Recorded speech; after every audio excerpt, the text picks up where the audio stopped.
The morning Catherine announced her solo journey of self-discovery, I knew exactly what she was discovering, and it wasn't herself. "I need this, William," she said, standing in our kitchen with that practiced vulnerability she'd perfected over 12 years of marriage. 2 weeks in Italy, just me, some wine, and the space to figure out what I really want from life. I stirred my coffee and watched her performance. Catherine had always been theatrical, but this morning she'd elevated it to Broadway levels. The way she touched her throat when she mentioned space, the slight tremor in her voice when she said, "What I really want." Even the outfit, designer athleisure that cost more than most people's monthly rent, carefully chosen to suggest both sophistication and accessibility. "That sounds perfect, Kat," I replied, using the nickname that once felt intimate, but now sounded like what it actually was, short for predator. "You deserve some time to explore." Her relief was visible, shoulders dropping as tension released. She'd expected resistance, maybe even a fight. Instead, I was giving her exactly what she wanted: permission to pursue whatever or whoever was waiting for her in Amalfi. "Really? You're not upset?" "Why would I be upset? Marriage shouldn't be a prison." I smiled, the expression feeling foreign on my face. "Besides, I trust you completely." That last part made her flinch, just barely. If I hadn't been watching for it, I would have missed the micro expression that flashed across her features. Guilt, maybe, or anticipation. "I love you for understanding," she said, crossing to kiss my cheek. Her lips felt cold against my skin. The next 3 days passed in a blur of preparation. Catherine packed and repacked her suitcase with the dedication of someone curating an art exhibition. Every outfit was photographed, every accessory considered for its potential impact on social media. She'd built a modest following as a lifestyle influencer, 28,000 followers, who hung on her every carefully filtered moment. "I'm thinking of documenting the whole journey," she mentioned while folding a silk dress that cost more than my monthly car payment. Raw, authentic content about finding yourself when you strip away all the noise. "Sounds very authentic," I agreed, not mentioning that authenticity was probably the last thing her followers would actually receive. The morning of her departure, I drove her to Logan International. Catherine chattered nervously about her itinerary: solo dinners, sunrise hikes, maybe a cooking class if she felt adventurous. Every detail delivered with the enthusiasm of someone who'd rehearsed the story multiple times. "I'll miss you," she said as I pulled up to the departure curb. "I'll miss you too." The lie came easily now. I watched her wheel her designer luggage through the automatic doors, phone already in hand, probably texting someone about her arrival time. Someone who wasn't her husband. The drive home gave me 43 minutes to consider my next moves. Catherine thought she was embarking on a secret adventure, but she'd actually just walked into the most thorough surveillance operation of her life. My name is William Ashford, and I'm a cybersecurity consultant. I spend my days helping companies protect their digital assets from people exactly like my wife, individuals who believe they're smarter than the systems designed to catch them. The irony wasn't lost on me. By the time I reached our house in Newton, a restored colonial that Catherine loved for its Instagram potential, I'd already activated the monitoring protocols I'd spent the last month establishing. Catherine's phone was essentially a tracking device now, thanks to the family sharing plan she'd insisted we maintain for safety. Her credit cards would ping me with every transaction. Her social media accounts, which she'd never properly secured despite being married to someone who understood digital privacy, were now as transparent as glass windows. The first ping came 3 hours later, while I was reviewing client proposals in my home office. A charge at a restaurant in Rome, 2 meals, expensive wine, the kind of romantic dinner that solo travelers definitely don't experience alone. I opened my laptop and began documenting everything. Catherine's first Instagram post appeared that evening, Boston time. A carefully staged photo of her legs stretched out on what appeared to be a hotel balcony, Amalfi Coast stretching into the distance. The caption read, "Day 1 of finding myself. Sometimes you need to get lost to remember who you are. Hashtag solo journey, hashtag self-care, hashtag Amalfi Coast." The image had been cropped carefully, but not carefully enough. In the reflection of her wine glass, barely visible unless you knew to look for it, was the shadow of another person, someone sitting across from her, sharing the balcony she'd presented as her private sanctuary. I screenshotted everything. Over the next 48 hours, Catherine's digital footprint painted a clear picture of her solo adventure. Restaurant charges for two, hotel spa services booked in pairs, a wine tasting tour that explicitly required couples participation. The breakthrough came on day 3, when she posted a sunset photo with the caption, "Nothing beats Italian sunsets, especially when you have time to really appreciate them." Hashtag grateful, hashtag solo vibes. The photo showed her hand holding a glass of wine against the golden hour sky. But there was another hand in the frame, masculine, wearing an expensive watch I didn't recognize, fingers intertwined with hers. I spent 2 hours enhancing the image, using software that could extract details most people would never notice. The watch was a Rolex Submariner, retail value around $15,000. The hand showed a distinctive scar across the knuckles and a college ring from Harvard Business School. A reverse image search on her tagged locations led me to other social media accounts from the same restaurants and hotels. One profile kept appearing. Gregory Thornton, 42 years old, divorced venture capitalist from Boston. His own Instagram showed him in the same locations at the same times, though he'd been more careful about not including Catherine in his shots. Until day 4, when his guard slipped. Gregory posted a photo of his breakfast, artisanal pastries and espresso at a cafe overlooking the Mediterranean. In the background, barely in focus, was Catherine. She was wearing the yellow sundress she'd specifically mentioned packing for special occasions, though she'd told me the only special occasion would be treating herself to nice dinners alone. I had everything I needed, but I kept documenting. Every charge, every post, every digital breadcrumb that proved my wife's solo journey was anything but solitary. On day 6, Catherine called me via WhatsApp video. She looked relaxed, tanned, happy in a way I hadn't seen in months. "How's the soul searching going?" I asked, noting the hotel room behind her. Clearly expensive, clearly romantic, clearly not the modest accommodation she'd described.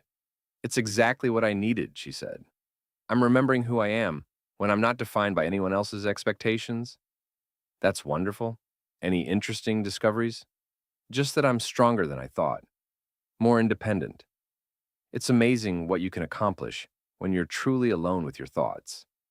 Behind her, I could see 2 wine glasses on the table. Both had been used recently, lipstick marks on one, none on the other. "I'm proud of you for taking this time," I said. "Everyone deserves to explore their authentic self. You're the best husband in the world for understanding this. I try to be supportive of your journeys, wherever they might lead." After the call ended, I sat in my office for a long time, staring at the wall of evidence I'd compiled.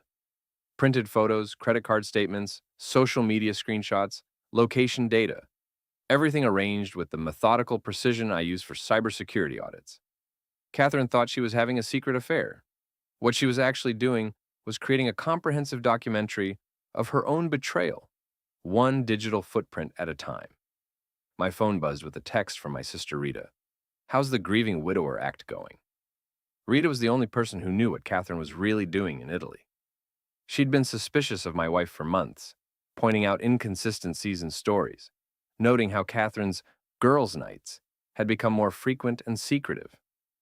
"Evidence collection phase nearly complete," I texted back. "And the divorce papers?" "Meeting with Douglas tomorrow." Douglas Whitmore had been our family attorney for 8 years.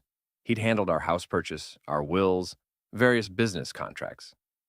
Now he'd be handling the dissolution of our marriage, armed with enough evidence to make Catherine's claims to half our assets laughable. That night, I stood in our bedroom, soon to be just my bedroom, and considered the strange calm that had settled over me. Most men discovering their wives' affairs experienced rage, heartbreak, the desire for confrontation.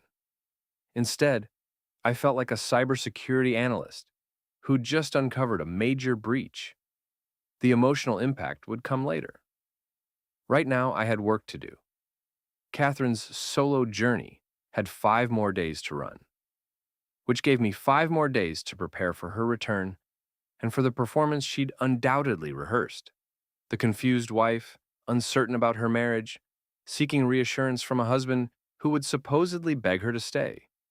She had no idea that her audience had already left the theater.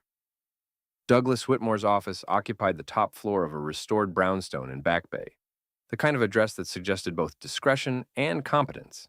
I'd been there many times over the years, usually for pleasant business, reviewing contracts, updating wills, handling the legal minutiae of a successful marriage. This visit felt different. "William," Douglas said, rising from behind his mahogany desk. At 62, he maintained the bearing of someone who'd spent decades navigating Boston's legal waters without losing either his integrity or his sense of humor. "I have to say, your call yesterday was unexpected."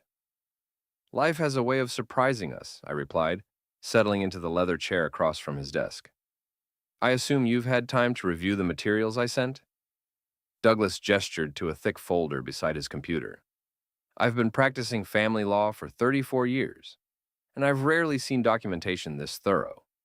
You've essentially created a minute-by-minute reconstruction of your wife's activities. Occupational hazard. When you spend your career tracking digital footprints, you develop certain skills. The question is whether you want to use these skills to save your marriage or end it."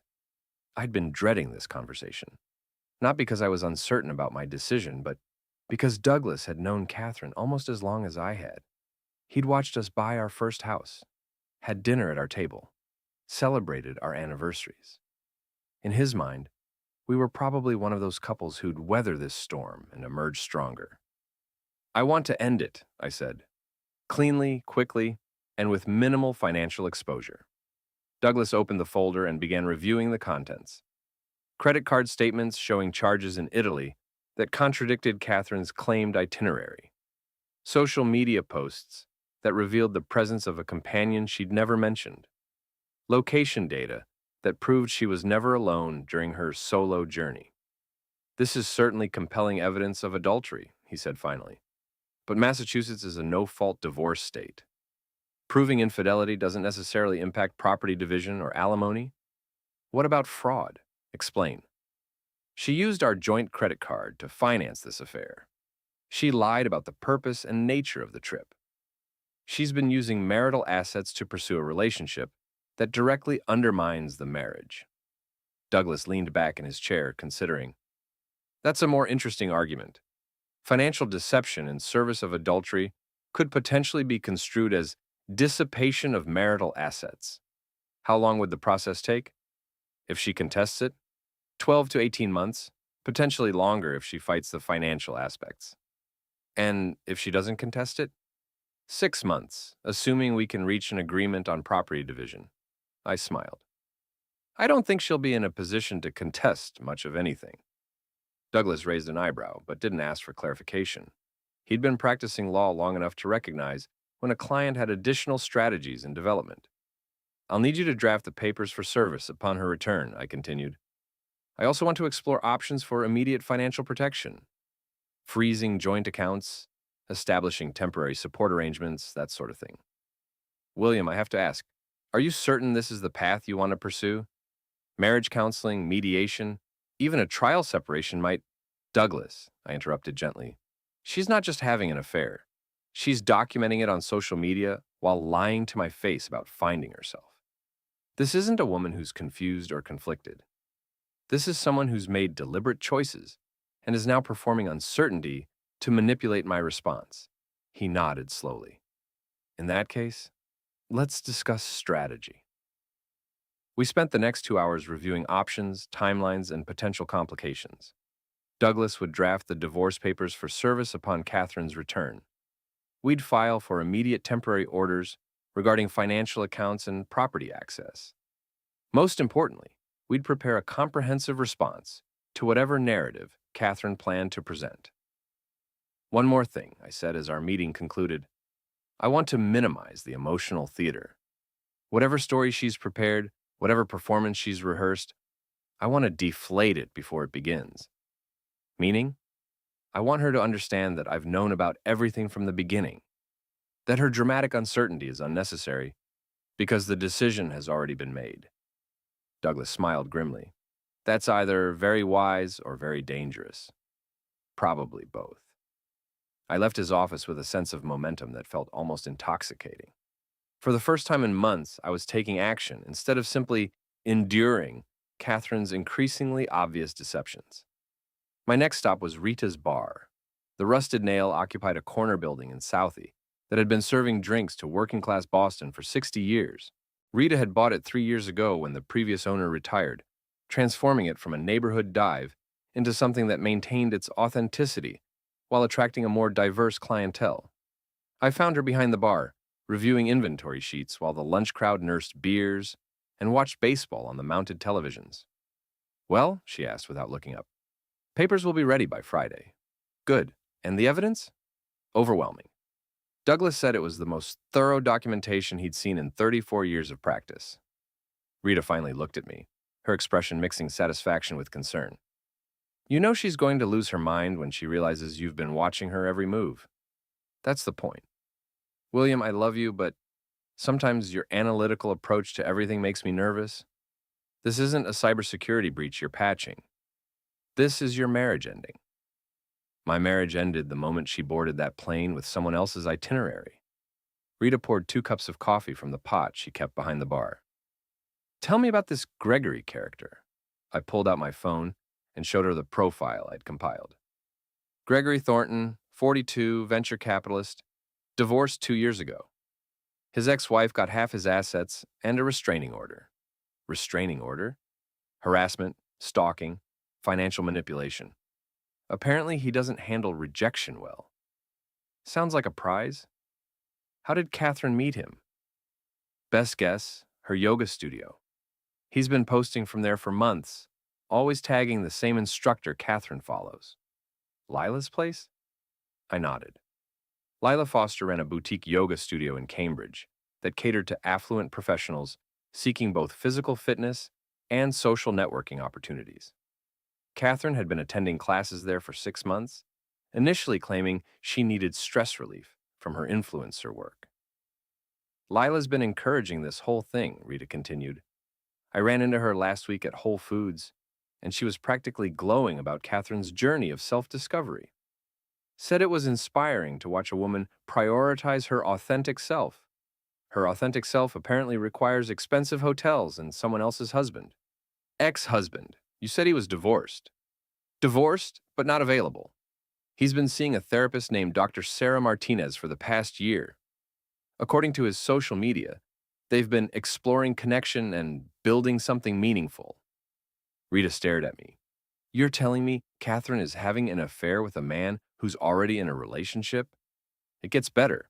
Dr. Martinez doesn't know about the Italy trip. Gregory told her he was attending a business conference in Chicago. So he's lying to both of them. Professional liars tend to be equal opportunity deceivers. Rita shook her head. This is going to explode in spectacular fashion. That's what I'm counting on. The afternoon passed quietly. I returned home to our empty house and continued monitoring Catherine's digital activities. Her posts had become more frequent and more revealing. Photos of romantic dinners, sunset walks, intimate moments that she was sharing with 28,000 strangers while lying to the one person who was supposed to matter most. That evening, Gregory posted a photo that made my blood pressure spike. He was wearing a watch I recognized, a vintage Omega that had belonged to my grandfather, which Catherine had borrowed months ago for a photo shoot and never returned. She'd given my family heirloom to her lover. I screenshot the image and added it to the growing file of evidence. Douglas would find this particularly useful. Theft of marital property to benefit an extramarital relationship was exactly the kind of financial deception that could impact divorce proceedings. My phone rang at 8:30. Catherine, calling from what appeared to be a restaurant terrace overlooking the Mediterranean. Hi, honey. I'm having the most amazing dinner. The pasta here is incredible. Behind her, I could see Gregory's reflection in the window glass. He was wearing my grandfather's watch. Sounds wonderful, I said. Are you eating alone? Of course. Just me and a bottle of local wine. It's so peaceful, having time to really think about what matters. And what have you concluded matters most? Authenticity. being true to yourself instead of just fulfilling other people's expectations. That's very insightful. Any other revelations? Just that sometimes you have to take risks to discover who you really are. Step outside your comfort zone, you know? I completely understand. Sometimes the biggest risk is being honest about what you actually want. Exactly. You always understand me so well, William. That's what makes you such an amazing husband. After the call ended, I sat in my office, staring at the wall of evidence I'd assembled. Tomorrow would mark 1 week since Catherine's departure. 7 days of documented lies, financial deception, and emotional manipulation. 7 days of watching my wife perform authenticity while living a complete fabrication. But the most remarkable thing wasn't her deception. It was how liberating it felt to finally see her clearly. For months, I'd been questioning my own perceptions, wondering if I was being paranoid or unreasonable. Catherine had a gift for making her lies sound like truth, her manipulation feel like love. Now I had proof that my instincts had been correct all along. Catherine thought she was having a secret affair in Italy. What she was actually doing was providing me with everything I needed to end our marriage on my terms, with minimal financial exposure and maximum emotional impact. She had 1 week left to enjoy her performance of self-discovery. Then, it would be time for her to discover exactly how much her authenticity was going to cost her. Catherine's flight landed at Logan International at 3:47 p.m. on a Thursday afternoon that felt like the culmination of everything I'd worked toward for 2 weeks. I offered to pick her up, the supportive husband eager to hear about her transformative journey, but she declined, claiming she'd arranged for a car service. I need a little more time to process everything before I'm back in our space, she explained during our final call while she was still in Italy. This trip has been so profound, William. I've learned things about myself that I never expected. I'm sure you have, I replied, watching her pack her suitcase via the hotel room's security camera feed that Gregory had inadvertently revealed in one of his Instagram stories. Take all the time you need to prepare. She had no idea how prepared I already was. I spent the afternoon making final arrangements. The divorce papers sat in Douglas Whitmore's office, ready for service the following morning. Our joint bank accounts had been legally frozen pending the filing of temporary orders. Catherine's credit cards, the ones she'd used to finance her romantic Italian getaway, had been canceled and replaced with new cards that would arrive at Douglas's office rather than our home. Most importantly, I'd spent the morning removing my personal belongings from our shared spaces. Not everything, I wasn't moving out, but the items that mattered most to me, things that held sentimental value or financial significance. My grandfather's watch was gone, but Catherine would return to find that many other meaningful objects had been relocated to secure storage. At 6:15 p.m., I heard her key in the front door. "William, I'm home." Her voice carried that particular theatrical quality I'd learned to recognize over the past 2 weeks.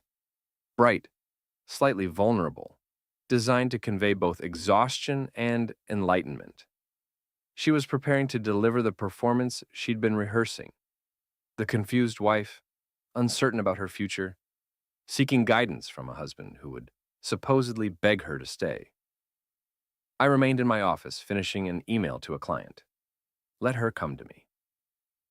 William? Footsteps on the stairs, the sound of her heels clicking against the hardwood floors we'd refinished together 3 years ago. Are you up there? In the office, I called back. She appeared in the doorway wearing the yellow sundress from Gregory's breakfast photo, her skin tanned and glowing, her hair styled in the effortless waves that actually required considerable effort to achieve. She looked beautiful, radiant even, in the way that women often do when they're living double lives successfully. Hi, she said softly, leaning against the doorframe. Welcome home. How was the flight? Long, but good. I had a lot of time to think. I saved my document and turned to face her fully. And what conclusions did you reach? Catherine moved into the room, her movements careful and deliberate. She'd choreographed this moment, I realized. Every gesture, every pause, every inflection designed to maximize emotional impact. William, I need to be honest with you about something. I appreciate honesty. This trip, it changed me. I discovered things about myself that I didn't expect to find. She perched on the edge of the chair across from my desk, close enough to maintain intimacy, but far enough to suggest uncertainty. Classic body language for someone preparing to deliver devastating news while maintaining plausible deniability. What kind of things? I asked. I'm really not sure about us anymore. There it was, the line she'd been practicing, delivered with just the right combination of vulnerability and strength. She was waiting for my desperate reaction, the pleading and bargaining that would confirm her power and justify whatever decision she'd already made. Instead, I smiled. Actually, Catherine, I already signed the divorce papers this morning. She completely froze. For perhaps 10 seconds, she remained perfectly still, her expression locked in the vulnerable uncertainty she'd been performing. Then, reality began to penetrate, and I watched her face cycle through confusion, disbelief, and finally something approaching panic. What? She whispered. I said I signed the divorce papers this morning. Douglas Whitmore has them ready for service. I was just waiting for you to return so we could handle this properly. I don't understand.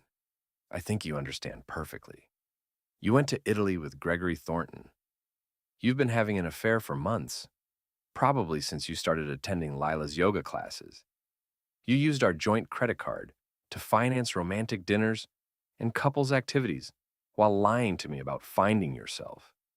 You gave my grandfather's watch to your lover and documented your betrayal on social media for 28,000 strangers to see. Each sentence hit her like a physical blow. Catherine's carefully constructed performance crumbled as she realized the extent of my knowledge. William, I can explain. You don't need to explain anything. I have credit card statements, location data, social media posts, even security camera footage from your hotel. I know where you went, what you did, how much you spent, and who you did it with. I've known everything the entire time. The entire time? I started monitoring your activities the moment your plane reached cruising altitude. Every restaurant charge, every Instagram post, every lie you told me during our video calls, I documented all of it. Catherine stood abruptly, pacing to the window that overlooked our backyard. The garden she'd insisted we install for better social media photos. The outdoor furniture she'd selected for entertaining friends who'd stopped visiting months ago. You were spying on me? I was protecting myself from a wife who was using marital assets to finance an affair while lying to my face about self-discovery. I never meant for this to happen. You booked hotel rooms for 2 people, Catherine. You participated in activities that explicitly required couples. You gave my family heirloom to another man. Every single action was deliberate and premeditated. She turned back to face me, and I could see her mind working, searching for some angle that might salvage the situation.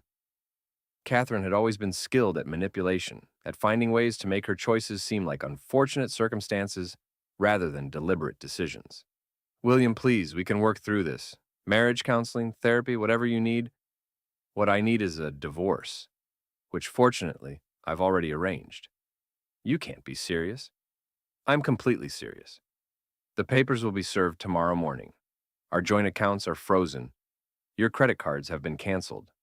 I've arranged for temporary financial support through the court, so you won't be destitute, but your access to marital assets is now limited and monitored. Catherine sank back into the chair, the reality of her situation finally penetrating. How long have you been planning this? I started planning it the moment I realized your solo journey wasn't actually solo. And you just let me continue? I wanted to see how far you'd go, how elaborate the lies would become, how much evidence you'd create of your own deception. That's cruel. What's cruel is lying to your husband's face while using his money to romance another man. What's cruel is performing uncertainty about your marriage when you've already made your choice. What's cruel is making me question my own perceptions while you document your betrayal for social media. Catherine began crying, not the gentle tears of genuine remorse, but the frustrated sobs of someone whose carefully planned manipulation had backfired spectacularly. I love you, William. I know this looks bad, but I do love you. You love the security I provide. You love the lifestyle our marriage enables. You love having a supportive audience for your performances, but you don't love me, Catherine. If you loved me, you wouldn't have spent 2 weeks in Italy with Gregory Thornton while lying about finding yourself. It wasn't supposed to mean anything.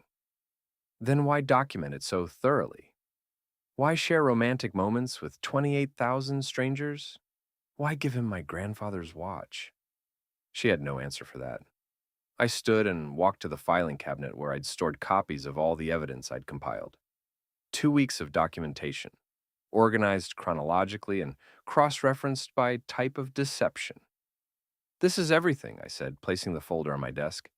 Every lie, every charge, every social media post that contradicted your claimed itinerary. Douglas says it's the most comprehensive documentation of marital deception he's seen in 34 years of practice. Catherine stared at the folder as if it contained photographs of her own funeral.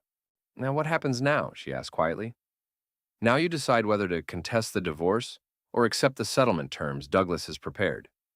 Given the evidence of financial deception and adultery, I'd recommend cooperation. And if I don't cooperate, then this becomes public record, and your 28,000 followers get to see exactly how authentic your journey of self-discovery actually was. She flinched at that, understanding finally that her carefully curated online presence was now as vulnerable as her marriage. I need time to think. You have until tomorrow morning when the papers are served. After that, the legal process begins, whether you're ready or not. Catherine stood slowly, moving toward the door with the uncertain steps of someone whose entire reality had shifted in the span of 20 minutes. William?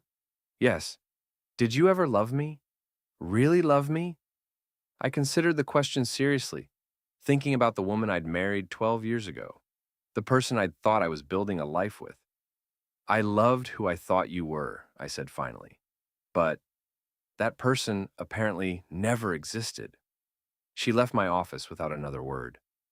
I heard her moving around the house for the next hour, opening drawers, checking closets, probably looking for signs of my preparation that she'd missed. Eventually, the front door opened and closed, followed by the sound of a car starting in our driveway.